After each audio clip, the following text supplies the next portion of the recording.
Trump challenging Russia to find Hillary Clinton's missing emails. Listen. Russia, if you're listening, I hope you're able to find the 30,000 emails that are missing. I think you will probably be rewarded mightily by our press. This is amid accusations that Russia was behind the DNC email hack. Let's bring in our panel. Joe Trippi, former Howard Dean campaign manager and Fox News contributor. Neil Schroka of Democracy for America. We also have a Bernie Sanders supporter, and he is also a Bernie Sanders supporter. And Hadley Heath Manning of the Independent Women's Forum is here. I mean, I just want to point out that he responded right away. I think we have the tweet clarifying. Do we have that full screen? You guys didn't send it to me, but there it is. Okay. If Russia or any other country or person has Hillary Clinton's 33,000 illegally deleted emails, perhaps they should share them with the FBI. Hadley, kind of genius that he goes out today. I mean, let's see this for what it is, to dominate the news cycle. He steps on the DNC last night, comes out today, has a press conference where he allows himself to be asked about, you know, whatever the press wants to make a headline out of, and he steps on the news cycle. Is that what this is about?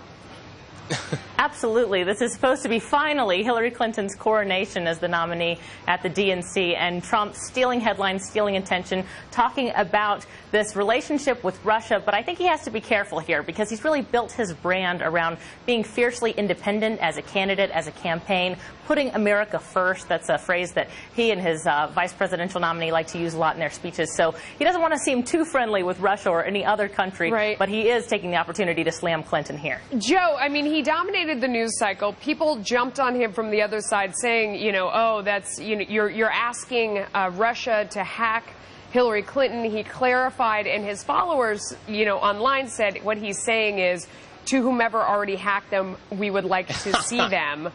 Everybody's talking about it.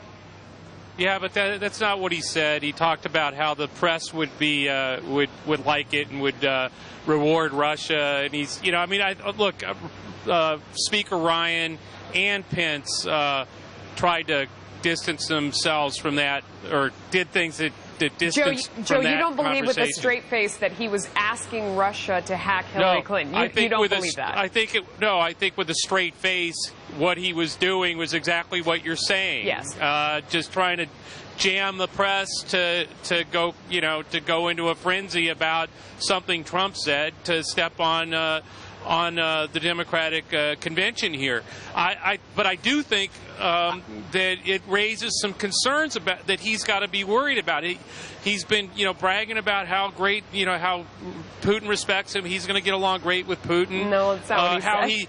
Yes, he has. Yeah, he has said that. Yeah. No, he's also said, he's also said NATO's obsolete. He won't come to questions whether he's going to come to the aid of Baltic states. I mean, come on, are you kidding me? Neil, I mean, he's setting himself up in a way that's not good. This is a guy who's trying to jam He jammed the press to step all over the DNC. This is a guy who jammed the press by talking about how he wants to collude with a historic adversary of the United States. That makes no sense, and That's frankly, not what he said. it's a short-term play that is actually going to hurt him in the long run. Because who wants to have a president that wants to work with Putin against his political enemies? Nobody believes that. Nobody does? Nobody I do. believes I think a lot of people at the DNC do. Nobody believes that that is what he was doing. We all know, and we've all agreed that what he was really doing was jamming the press and dominating the news cycle. Hadley. But not right. But Trump is a master troll. He's trolling people here. He's making people get upset about something that's obviously a joke or sarcastic comment. But this is perfect example, a textbook example of how Trump does this. He steals attention by making comments like these, and we're all left scratching our heads. What exactly did he mean by that? Hopefully he can clear it up, but it's a matter of being very straightforward about what he expects between the U.S.-Russia relationship on one hand, and then on the other hand, using this as sort of a domestic political ploy to, again, draw attention away from Clinton this week.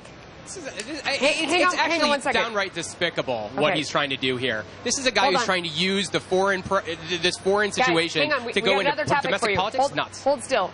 Here we go. All right, let's play that tape from last night. Look at these scenes. Pretty dramatic stuff. Bernie Sanders supporters literally jumping the fence yesterday in order to get into the DNC after they were locked out. But have the anti-Hillary forces been marginalized? Our panel is back with us. Joe, when you saw those pictures, were you worried? No. Why not? Because I've been to a lot of conventions, and this one has got demonstrators just like every convention I've ever been to. So hold on a second. I've been to conventions as well. Other than 1968, which I saw on television, I wasn't there, but I haven't seen people jump the fence like this. You have? Yeah, this is not 1968. No, I understand, but you have seen protesters jump fence at other demos? Yes, 2004. Okay. That happened in New York. It happens all the time. Neil, is it fair to say, Neil, that the Bernie forces have been subdued?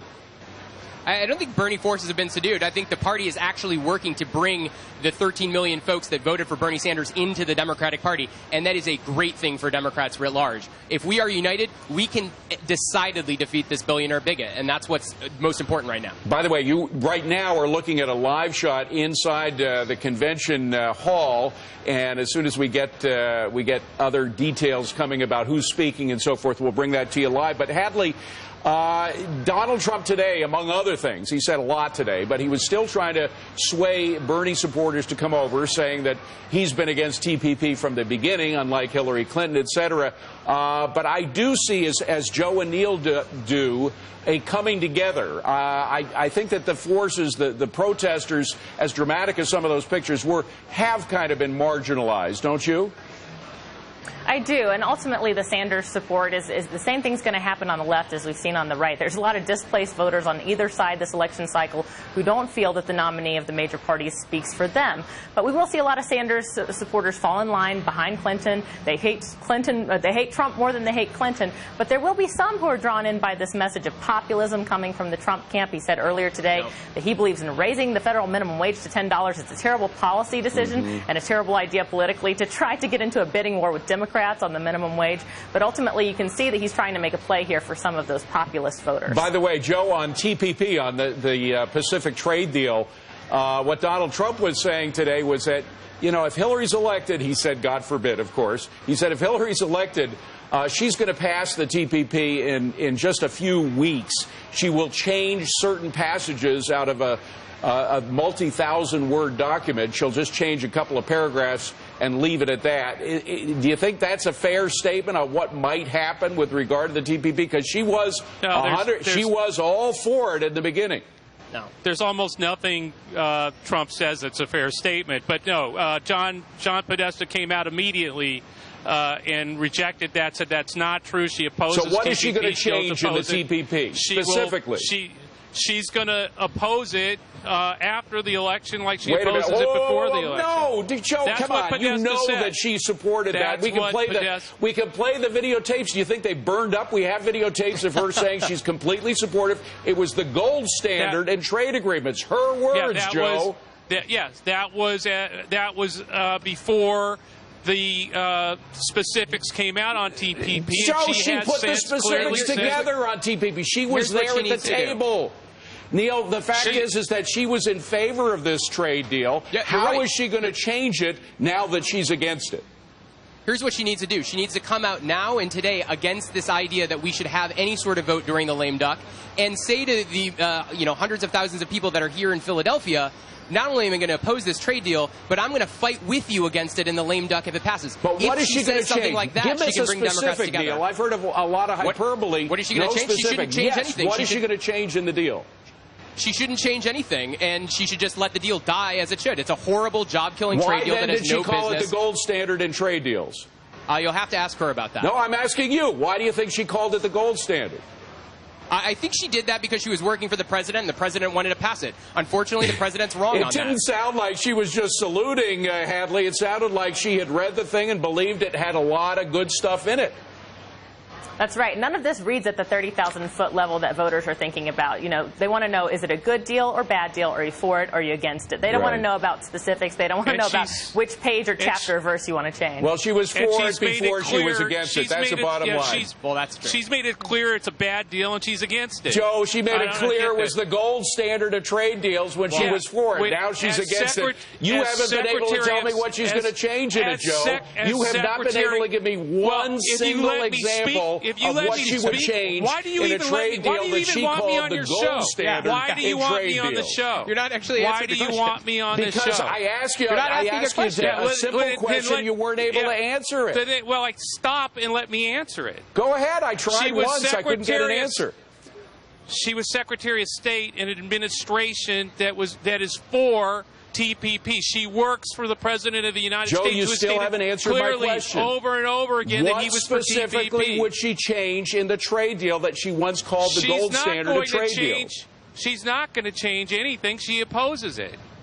Yeah, and I'm sorry that you have a hard time listening. I'm sorry you have a hard time explaining why at one point she said it was the gold standard and at another point she said it was no good. Yeah, when she said it was the gold standard, she was representing the United States of America as a member of the administration trying to get it passed. Joe, it doesn't square. That's what happened. You're going to see both her saying it was a gold standard and then saying it's no good in the Trump ads. And we'll leave it to the American public to make up their mind. That will be an ad that she'll run. We will. No, that's an ad that Trump will run. Joe, that Trump will run. You're Joe, right. we have you on because we love you, but when I don't get a straight answer, I gotta say I didn't get a straight answer. You got a straight answer. You got a straight answer. I still didn't hear one thing that she would specifically change in the trade deal. You may not like the answer. You may not like the answer, but that's the answer. She can't change the deal alone. Right. It requires all the other member states Neil to agree. gave So you it's a not little something more that happens. specifics, gang. We got to leave it at that. Thank you very much.